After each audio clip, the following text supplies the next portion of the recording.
Australia had called for an independent and international inquiry into the origins of the novel coronavirus.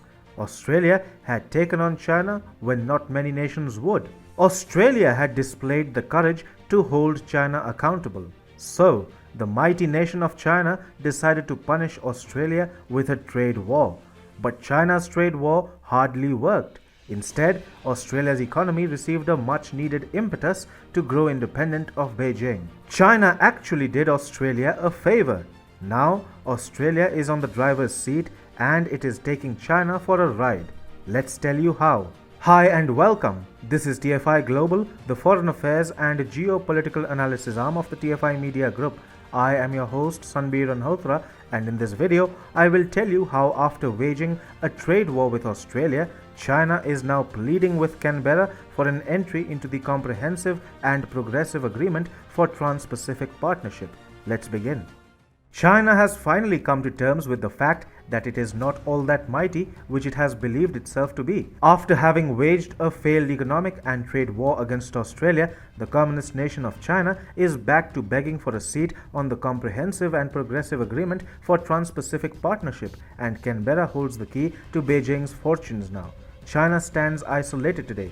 The only negotiations it is having are with countries who owe it money but do not have the means to pay back. The world simply reposes no trust in China, and domestically, the Red Row country is seething with a colorful variety of problems which range from a disgruntled populace to a shaky economy and a hostile environment for businesses. To improve its geopolitical standing, China now desperately wants to be a part of regional economic blocs which matter. In line with the same, China is lobbying the Australian government for its support to join a multilateral regional trade pact called the Comprehensive and Progressive Agreement for Trans-Pacific Partnership, or the CPTPP.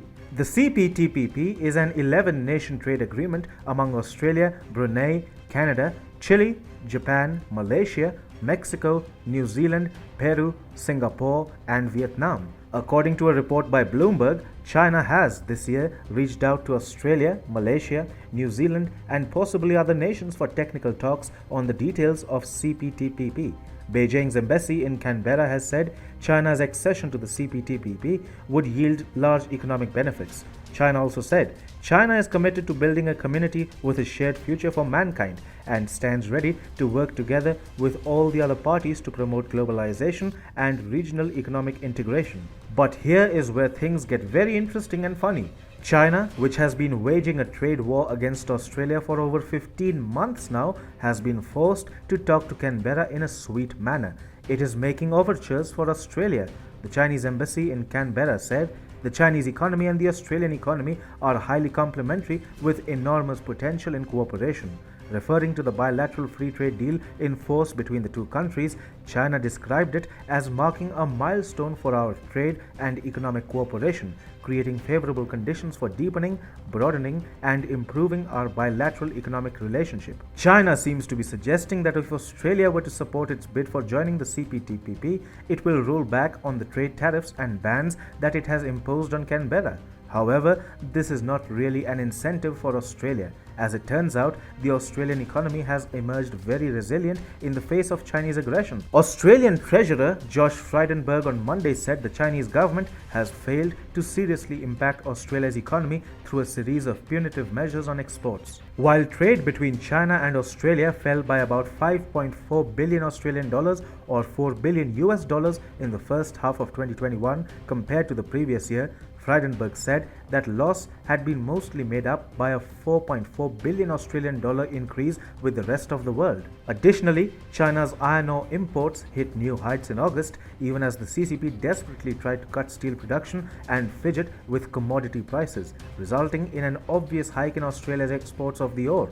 Australia's economy is therefore performing very well even while China tries all in its power to hurt it. Now that Beijing is begging Australia to allow it an entry into the CPTPP in exchange for an easing of the trade war, The Scott Morrison government will, rest assured, sit back and laugh at the hilarity of it all. China's rival, Japan, meanwhile, is on another league altogether.